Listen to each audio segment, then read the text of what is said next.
Hello and welcome into this week's NASCAR K&N Pro Series Rewind show right here on Racing News Now. As always, I'm your host Garth Allen. Thank you once again for joining me today. If this is your first time catching a Racing News Now video, consider going down below to hit that subscribe button and ring the bell for notifications so you don't miss a thing going forward from R&N. On today's K&N Rewind, we're looking back at the K&N East race from Memphis Saturday night. It was the Memphis 150 presented by AutoZone. 150 laps, 112.5 miles around the three-quarter mile Memphis International Raceway, Memphis, Tennessee. 5 caution flags in this race. First one came at lap number 14 for debris in turn 2. Then the first one was the NASCAR mandated break. You could call it a stage break, not technically stages, but there were 3 NASCAR mandated breaks in this race for pit stops. First one came at lap number 51. Second one at lap 101. There were 2 breaks, not 3. Broken up into 3 segments. That's what I'm trying to get at here. Fourth caution of the night came at lap number 106 for debris in turn 2. So we have yet to have a caution for an incident, and we are over 2/3 of the way into the race. Final caution was for an incident at lap 112 as the 6 of Ruben Garcia got turned in turn number 2 and went for a loop. 3 leaders in this race. Leading the most laps was Max McLaughlin from the pole. He led the first 86 laps of this race. A big start to the race for Max. Unfortunately, was not able to close it out and pick up his first career victory, but a good, solid run in this race from Memphis. Chase Cabrey led 47 laps, and Sam Mayer also led 17 laps in this race. Mayer took the lead on lap 87 from McLaughlin, led for the next 17 circuits, and then was passed by Cabrey at lap 104, who held it until the end. Chase Cabrey picks up his first win of the 2019 season in that 4-car for Rev Racing. Also, Rev Racing's first win of the season, so good momentum builder for that team as they are able to. They finally got the monkey off their back to win this season. Now they can start focusing on hopefully a championship run out of either Cabrey or Ruben Garcia. Ty Gibbs came home with a strong second place finish. It's incredible to me how many times Ty Gibbs has finished second already this season between K&N and ARCA.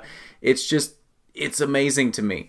Ty Gibbs has so much talent, yet for some reason cannot seem to close out the deal and pick up that victory. It is coming. I know it's coming. Ty Gibbs has too much talent to continue finishing second forever. He is going to pick up a win. He's going to pick up a lot of wins. It's just a matter of when. It's a matter of when he can finally put that all together and get to victory lane. Ty's teammate Tanner Gray came home in the 3rd position. Sam Mayer in 4th, and Derek Kraus, who came into this race as your points leader. We'll see in a moment if he was able to hold it or not. He rounds out the top 5 in 5th. Rest of your top 10, pole sitter Max McLaughlin came home in 6th. 7th was Drew Dollar in the 3rd DGR Crosley car in this race. The second highest finishing Bill McAnally car in the race in 8th was Todd Gilliland. He was in the 19 this week since Haley Deegan was in Pocono. Brittany Zamora came home in 9th. Good solid finish for her after pretty poor qualifying run, to be completely honest. Qualified 14th, which was last in this race, but did manage to rebound in the race to a 9th place finish. And Peter Ratzlaff rounded out the top 10. Final page, 11th through 14th. Colin Garrett, after starting on the outside pole, didn't really do much in this race, fell back fairly quickly and came home in the 11th position. Ruben Garcia had a pretty solid run going, and unfortunately with that spin late was only able to muster a 12th place finish. And then Spencer Davis, 40 laps off the pace at the end of this race after issues early. He came home in the 14th position.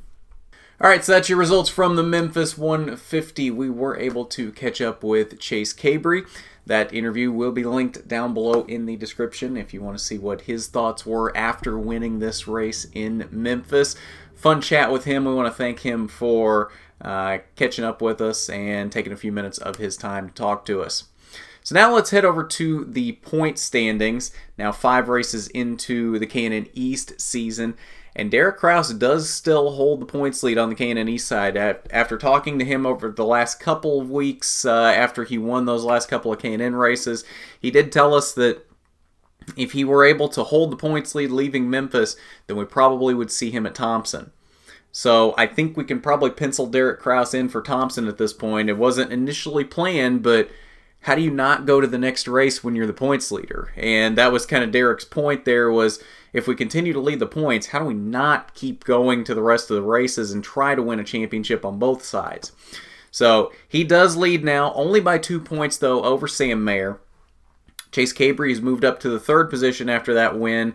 He's now tied with Tanner Gray, 12 points back, and Max McLaughlin sits in the 5th position, 20 points off of Derek Kraus. And you can see the rest of the top 10 there. Haley Deegan still in the top 10, even after not competing in this race. So still holding on to a top 10 spot there in both K&N West and K&N East for Haley Deegan.